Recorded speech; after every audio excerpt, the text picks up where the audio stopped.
Magandang umaga mga ka-farm. Ito po yung ating isang area dito sa Tipolo na pagmamayari ngayon ni Kuya Bayani. Ito po yung naging resulta ng ating pagpapabulaklak.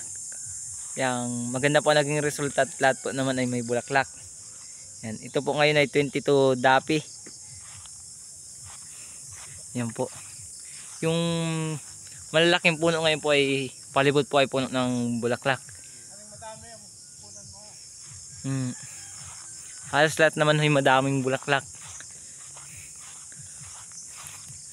Medyo mas gumanda-ganda lamang ho ang labas nito ngayon kumpara nung nakaraan. Gawa po ng lagi nalilinisan. Yan po. Ito po yung may-ari. Tutok mo sa akin. Yan. Yan po.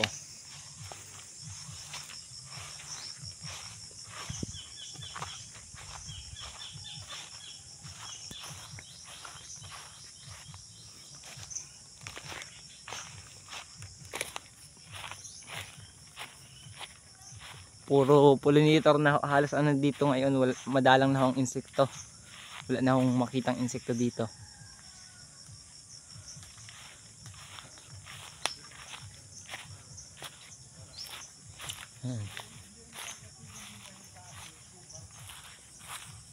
Yan po.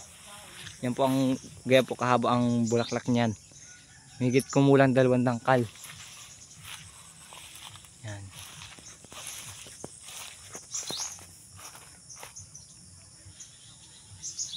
Kitang-kita po.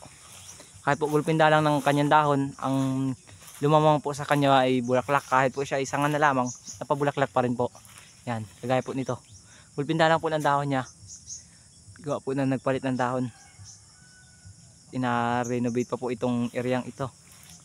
Yan. Yan po.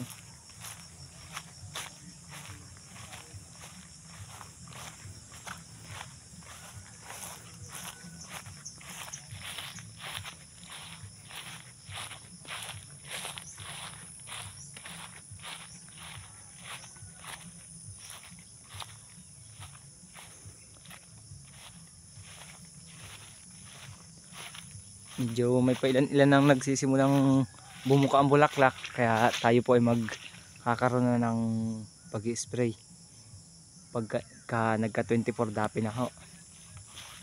Yan.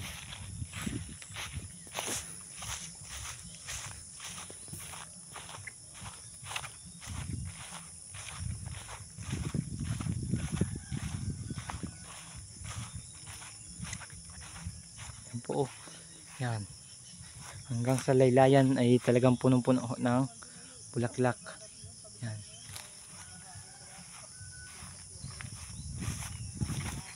Yung mga nakaranong medyo hindi man bumulaklak ay ngayon po ay nagkabulaklak na. Yan po. Yan po yung may bahay na dating hindi halos siya nagkabulaklak po ng napakasama po talaga ng dahon pa niya noon.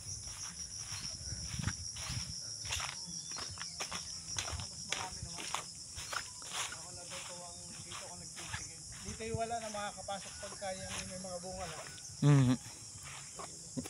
Yan ho. Hanggang sa laylayan. Lalagyan ko ng gate. Private na.